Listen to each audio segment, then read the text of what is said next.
Alright, so for number 1, you have to fill out the table and then graph the points. Remember, log is an exponent. So for f of x, we're saying 2 to what power gives you these values right here? Because the base is 2, and this x is being replaced by each of these numbers, and then this is the answer, this is the exponent. So 2 to the negative 2 gives you 1/4. 2 to the negative 1 gives you 1/2. 2 to the 0 gives you 1. 2 to the first gives you 2. 2 squared gives you 4. And 2 to the third is 8. So now we're going to graph the points. Let's see, 1/4 negative 2, so that's going to be about here. 1/2 negative 1. Here. 1 0. 2 1. 4 2. And 8 3. Connect them. And you're done. Okay, so for number 2, they want you to use the graph that we just did for number 1 to give the domain. So notice that the points, there are no points here on negative x. They all start after 0. So we say, so it's asking for the answer in set notation. So you're going to say all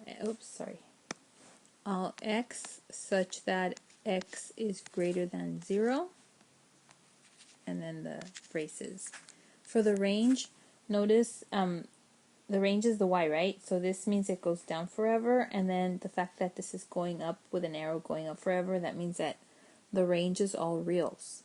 So you would write it all y such that y is between negative infinity and positive infinity, like that. B is end behavior, so as x goes to the right, as x gets bigger, what happens to y? So as we go to the right, y is getting bigger, right? So f of x goes to infinity.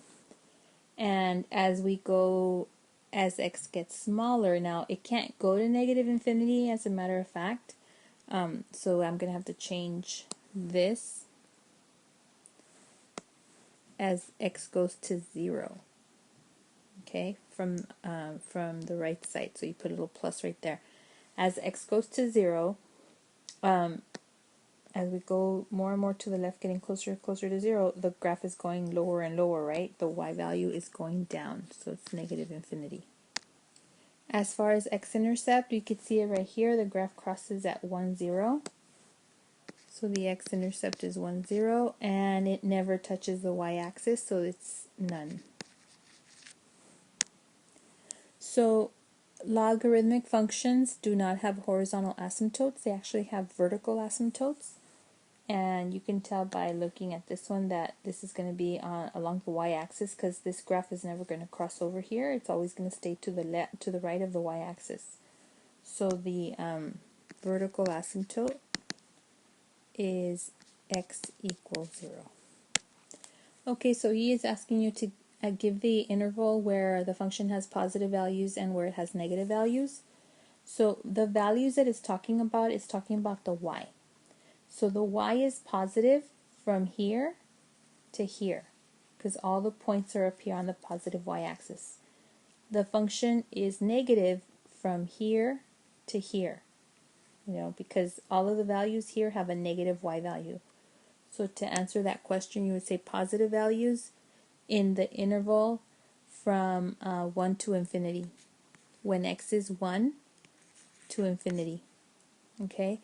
And then negative values from 0 to 1. Remember, this is not a point, it's an interval. So we're saying that from here to here, for these x values, the function is negative. And then for these x values over here, the function is positive. So the function is increasing throughout the whole domain. Like, it's always increasing. It's never decreasing. So it's increasing from 0 to infinity, decreasing never. Alright, so for number 3, we have to state the domain and range of f of x. It's an exponential function with base 3.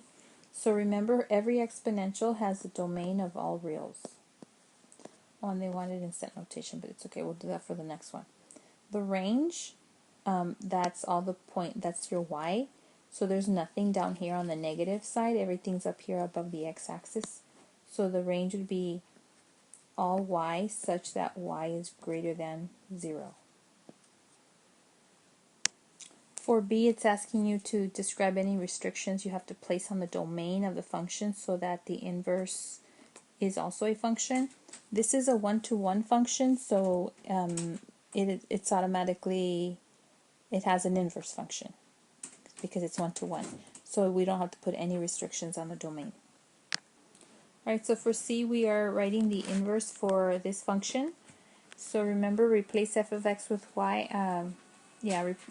Substitute f of x with y. And then you solve for x. So to do that, we have to use logs because x is in the exponent. So x equals log base 3 of y. Then we switch the x and the y. And so you get y equals log base 3 of x. And then finally, since y is not by itself, we replace it with f inverse of x equals log base 3 of x. So this is the inverse function. So remember that inverses have switched the domain and the range. So if the original function has this as its domain and range, the inverse is going to have the opposite. So for domain, it's going to be all x such that x is greater than 0. And for range, it's going to have all reals. Okay, so for all logarithms, all logarithmic equations are going to have a range that's all reals. So the domain is all x greater than 0. Because this is a logarithmic function, the range is all reals. Okay, because this graph is going to look something like this. Because it's logarithmic. For B, because it's a one-to-one function, again, we don't need to put any restrictions on the domain to make its inverse a function. For C, we're going to find the domain, the inverse of this one. So remember, we switch the f of x out and put a y. Log base 4 of x. We're going to solve for x. So that means we want x by itself. So this means 4 to the y equals x. Okay? And then now that x is by itself, we switch the x and the y. So 4 to the x equals y. And so now that y is by itself, we write replace y with f inverse of x equals 4 to the x. So this is the inverse of f of x. And then the domain and range. Domain, this is an exponential function, so the domain is all reals. And the range is all y such that y is greater than 0. Okay, so number 5 and 7 you have to change to logarithmic form.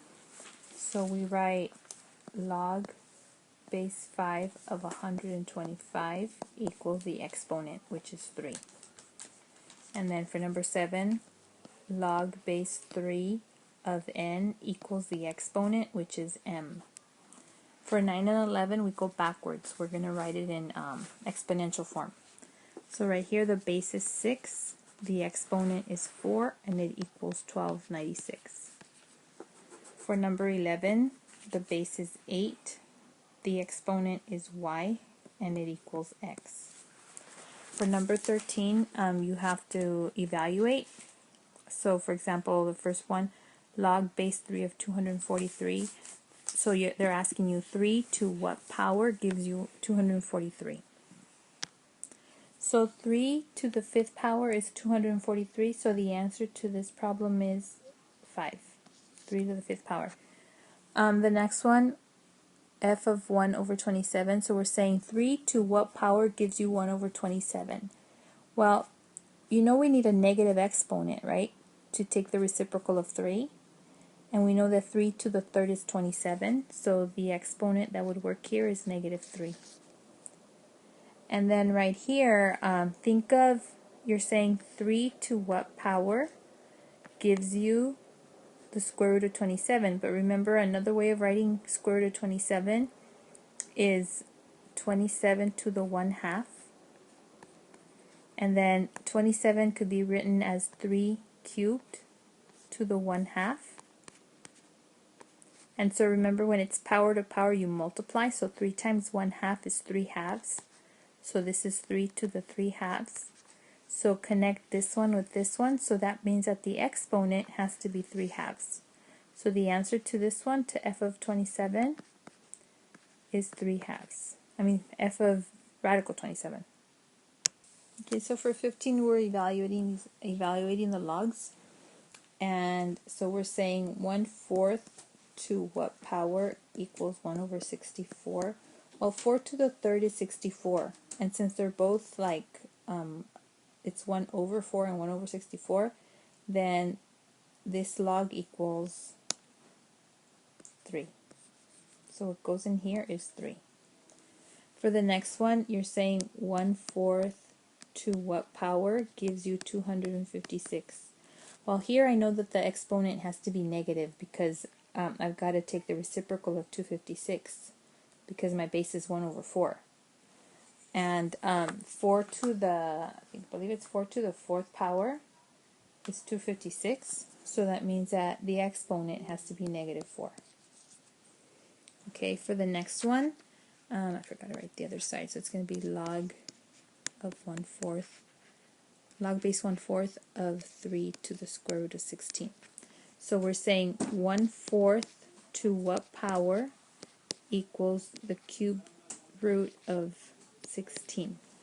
So it's 1/4 to what power is 16 to the 1/3. And 16 is actually 4 squared. So 1/4 to what power equals 4 squared to the 1/3.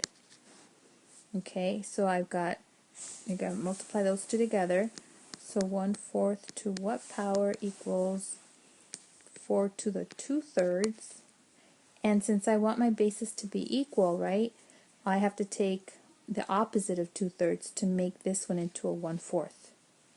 So my answer is negative 2/3. Okay, so here are 17 and 19. You had to take the log of the number and then the natural log of the number. So this is the common log, base 10, and the natural log, base e. This is what the calculator gave you. And remember what this means. This means that these are the exponents right here. These are the exponents that make, that give you, like for example for this one, 10 to that exponent gives you a number very close to 9. So I actually put the number I got on the calculator. So after I did 10 to this power, I got this, very close to 9. I did the same thing with e to that power, because that's what I got right here. It gave me this answer. Log of 0.31 is a negative number. That makes sense because base 10, and if you want a number less than 10, it's going to have to be negative, right? Because anything greater than 1 would be a number bigger than 10. So I got this on the calculator after I verified it, and then for e, the same thing. That's e to this power, and I got this. So it's very close to 0.31. So is this one, close to 9, close to 9. And that's it.